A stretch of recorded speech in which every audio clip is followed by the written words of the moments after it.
Pranavi S., also from D.A.V. Pallikaranai.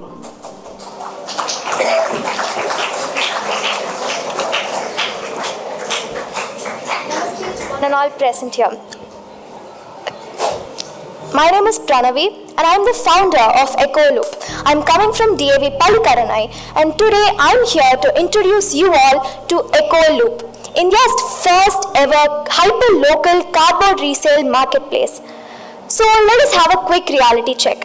Currently there is no easy resale channel, so boxes go straight to trash. And yes, there is OLX, kabadiwalas, scrap dealers, but they are unreliable and very chaotic. And zero incentive means even eco-conscious users do not do recycling or reuse because they think that this is going an extra mile. Now let us look at our customer segments and existing alternatives before we jump into the solution. So we have three primary customers. We have the large organizations, startups, and partnerships with ESG companies. And our secondary audience includes urban families and small businesses, vendors, retailers, and so many more. Everyone uses cardboard. We are just connecting the dots. And yes, there is existing alternatives like OLX, kabadiwalas, and scrap dealers. Scrap dealers are very untimely and they ghost us sometimes. And OLX, well, they are just a listing platform and they don't do the logistics. And we also have kabadiwalas who give us very rock bottom rates and they are not transparent at all. Now this is where EcoLoop steps in. We are a hyper-local platform that connects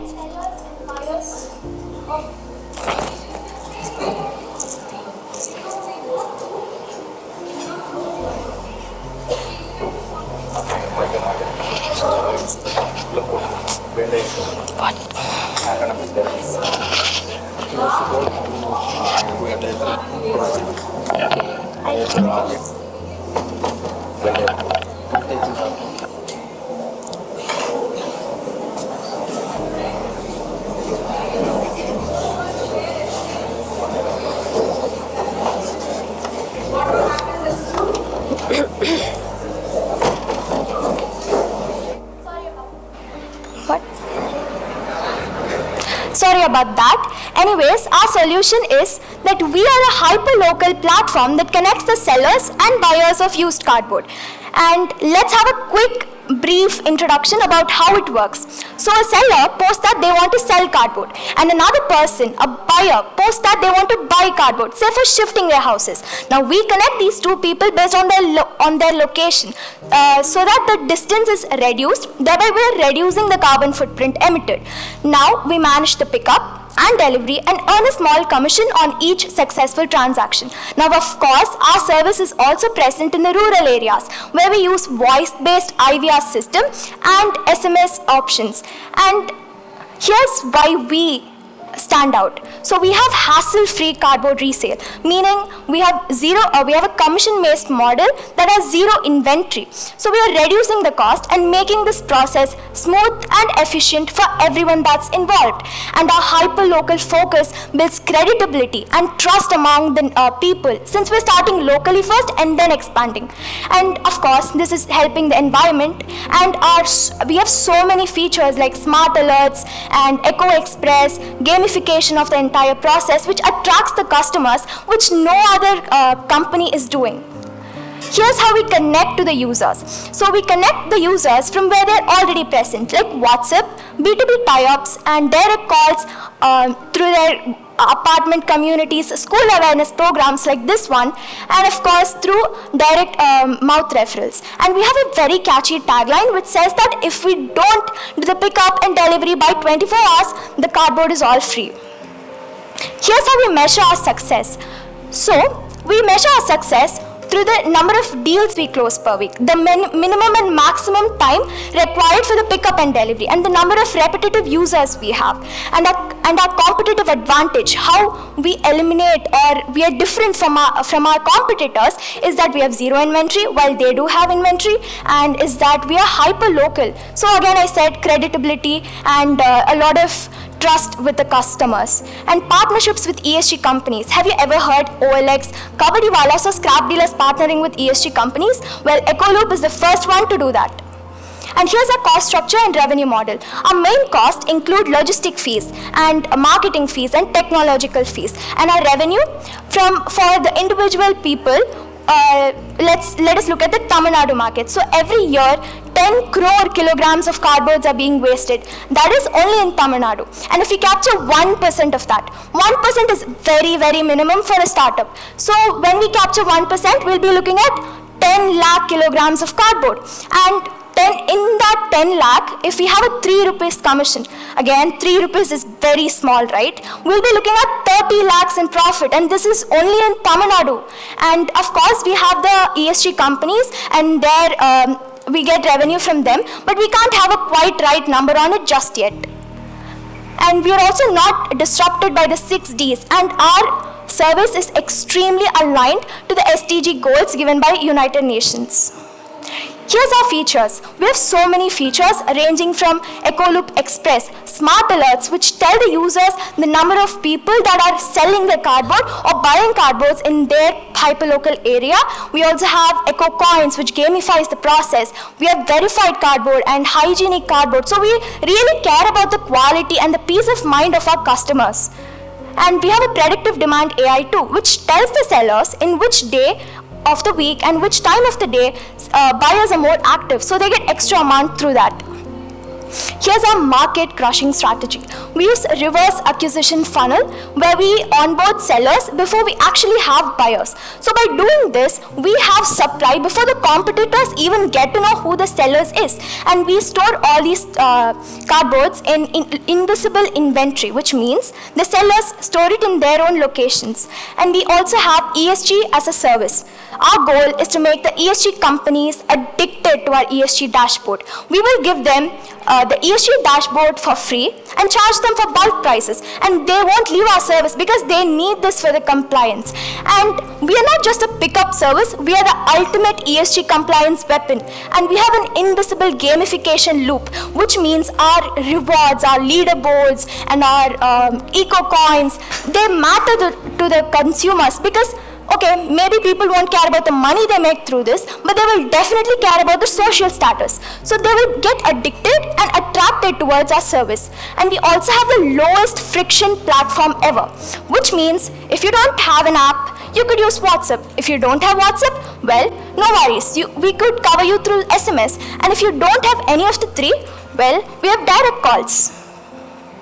And here's our vision, how we plan to scale in the next 5 years, expand across South India and be there in every hyperlocal network and make every network and local community eco-friendly, and also onboard many other recyclable and reusable substances like e-waste, e-waste, textiles, furnitures, and so many more. But our ultimate goal is to make cardboard resale, or basically resale of any other materials, as simple, as trusted, and as friendly as food delivery apps are. So I just want to show my prototype real quick.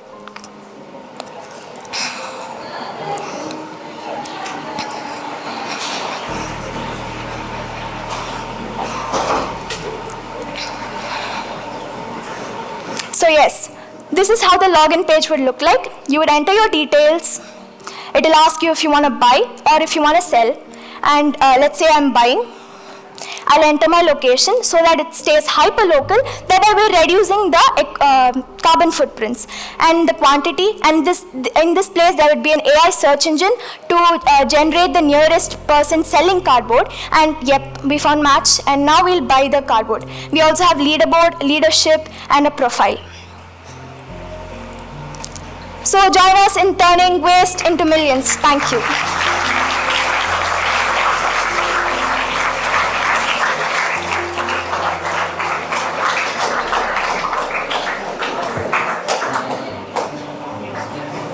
Hi, Pranavi.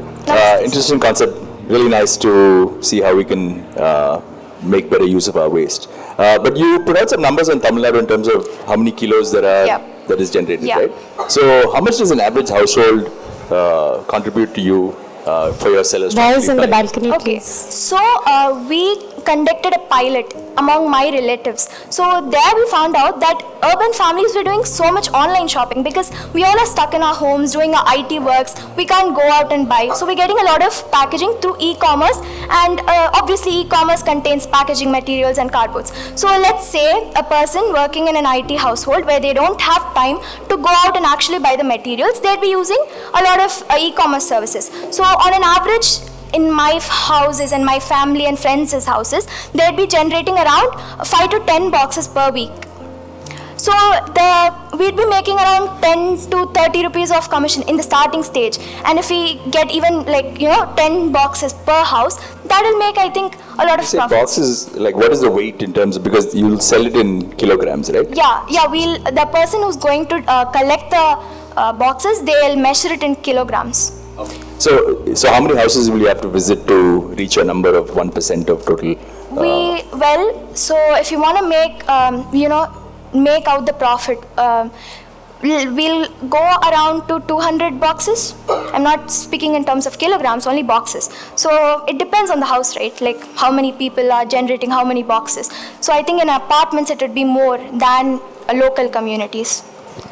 So have you worked out your costs of, if I have to pick up 20 boxes from one neighborhood or one area, you're going to send a vehicle, and how much is it going to cost versus how much you generate from those 20 boxes in terms of revenue? Yeah, so since we're focusing hyper locally, which means there'll be a lot of people in that area, and we'll only have to go once a week or 24 hours, and at that time a lot of people will have it, so we're bringing it in one go, and for each transaction 20 to 50 rupees of investment is needed. Like we have to spend 20 to 50 rupees, and the profit would obviously be higher than this.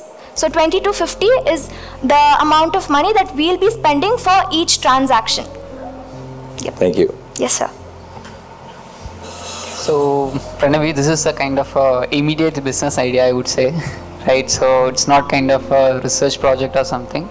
If you make something out of it, a product or something, right, it will go away in just like that. The peoples will immediately start selling their, it's a kind of a immediate business idea. When you are presented, I felt like the same, right? There are so many players, as you mentioned, that are doing some scrap business or something, but if you, as you mentioned in your presentation, it is making a friction-free, the connection between the customers and the business, so it will make kind of a money immediately, right, apart from your grade. So you can start working with some of your seniors, some of your peoples who are around your family's friends, so it immediately work out. It will have a potential, I would say. So, congratulations. Thank you, sir. Yeah. Hi Pranavi, very good idea and like a good presentation of how you have been focused more on customer centric. The way that you projected on more on like say one uniqueness I saw is more customer oriented, where you see demand and working it out. One question for me to understand your solution better, you've been focusing more on a retail segment, like say why you didn't focus, or like say you didn't talk about industries or manufacturing segments who disposes kgs and kgs of like say card boxes every day in, day out. So what is your solution to do that? Yes, sir. We are partnering with ESG companies. So one example is Nestle. They have one eco-friendly goal that they have to meet by a certain date. So they are in industry, they are a food packaging industry, right? So we could partner with them. That's what we are partnering with ESG companies, and we are providing them data saying that you have generated this much amount of cardboards and we've recycled this. So thereby your carbon footprint has gone down by X amount. So when the government asks them for an audit, they could easily provide this, and there won't be any scandal because this is very transparent and anyone could come and audit us, and we will still have the same data because we've actually done the work. So ESG companies is the industry that we are partnering with, like you asked. No, so you're talking about more like a structured corporates or like say production environment, okay? I'm talking about somewhere like if you take Ambattur real estate or like say Perungudi industrial area, it's not much structured and they don't need to comply for carbon credits or something, but they keep disposing card box every day in, day out. So why focus more on retail collecting, go home by home and collecting like say 2 kgs or 10 kgs it, but in one industry you can collect 100 kgs of boxes. Why you're not focusing that? So I was not aware of it, but it's a very good idea, and I think it would be a really positive thing to add that in our service. So I guess now we have 4 primary customers, the industries that you've mentioned, ESGs, and large organizations and startups. Excellent. Yes, sir. I request the audience to please calm down.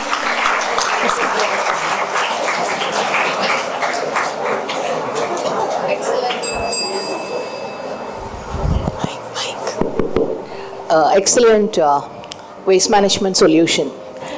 As the previous jury was asking, so you have a mix of B2B and B2C customers. Yes. Okay.